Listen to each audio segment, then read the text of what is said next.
Thỉnh tiếng chuông đầu tiên sư thấy có nhiều bạn đã chính thức đóng cửa trái tim. Tại có mở cũng không ai vào.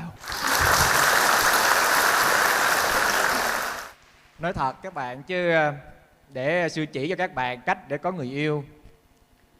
Các bạn nhắm mắt lại đi, rồi mở mắt ra đi. Nói vui vậy thôi chứ bản thân sư cũng hết cách rồi.